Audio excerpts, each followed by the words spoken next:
ભાવનગરની મધ્યમાં આવેલી 60 વર્ષ જૂની શાક માર્કેટનું બિલ્ડિંગ જર્જરિત હાલતમાં હોવા છતાં મહાનગરપાલિકા દ્વારા કોઈ કાર્યવાહી કરવામાં નહીં આવતા વેપારીઓમાં રોષ જોવા મળ્યો। ભાવનગરની મધ્યમાં આવેલી મુખ્ય શાક માર્કેટ કે જે અંદાજે 1960માં બની હોવાનું જાણવા મળ્યું હતું, જે શાક માર્કેટનું ઉદ્ઘાટન પૂર્વ વડાપ્રધાન જવાહરલાલ નહેરુ દ્વારા કરાયું હતું। આ શાક માર્કેટનું સંચાલન ભાવનગર મહાનગરપાલિકા દ્વારા કરવામાં આવી રહ્યું છે। આજે 60 વર્ષ વીતવા છતાં ભાવનગર મહાનગરપાલિકા દ્વારા એક પણ વાર રિનોવેશનને કામગીરી કરવામાં આવી નથી। ત્યારે શાક માર્કેટના વેપારીઓ દ્વારા જણાવ્યું હતું કે ભાવનગર મહાનગરપાલિકા દ્વારા સમયસર વ્યવસાય વેરો, સફાઈ વેરો સહિતના ટેક્સ ઉઘરાવી રહ્યા છે, પણ શાક માર્કેટના સુવિધાના નામે કંઈ પણ આપવામાં આવતું નથી। શાક માર્કેટનું બિલ્ડિંગ 60 વર્ષ વીતવા છતાં તદ્દન બિસ્માર બન્યું છે। બિલ્ડિંગમાં જ્યાં ત્યાં ગાબડાઓ પડી ગયા છે અને ચોમાસાની સિઝનમાં તો ચારે તરફથી પાણી ટપકે છે। જેવા જઈએ તો શાક માર્કેટનું બિલ્ડિંગ એવી હાલતે છે કે ગમે ત્યારે તૂટી પડી જાય અને કોઈ મોટી અકસ્માત સર્જાઈ શકે।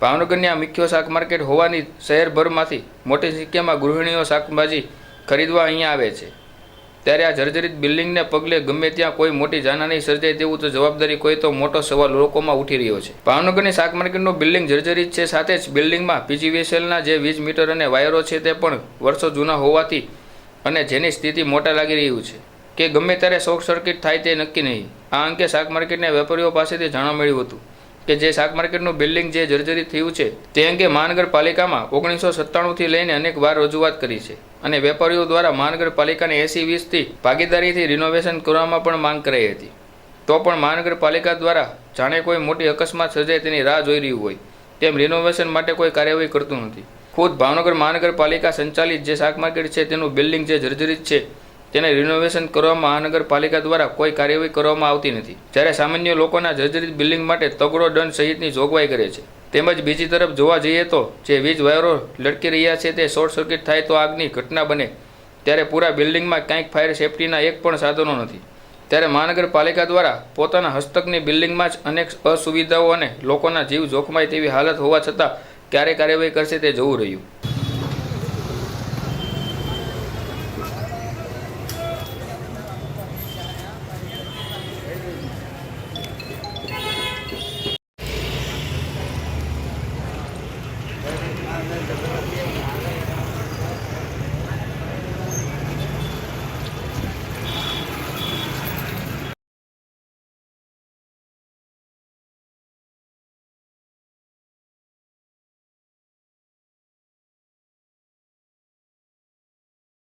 ભાવનગર મહાનગરપાલિકા હસ્તકની શાક માર્કેટ આપણી ગંગાજળ તળાવની અંદર આવેલી છે।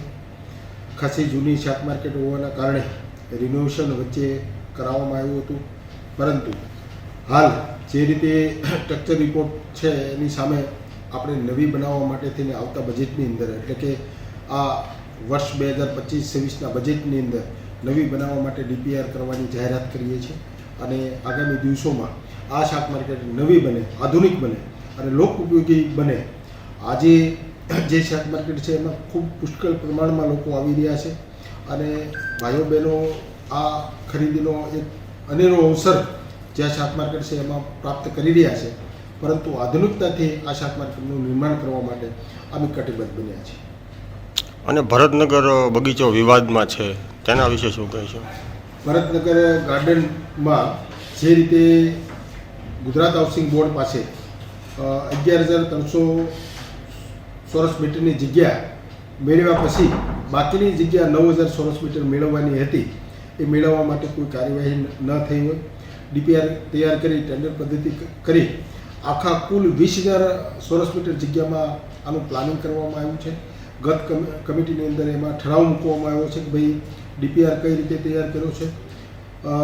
જ્યારે પરામર્શ સ્ટેન્ડિંગ કમિટી નથી આપ્યો તેમ છતાં ટેન્ડર કરવામાં આવ્યું છે, તો જે પણ જવાબદાર હોય એની સામે કાર્યવાહી કરવાની સૂચવવામાં આવ્યું છે।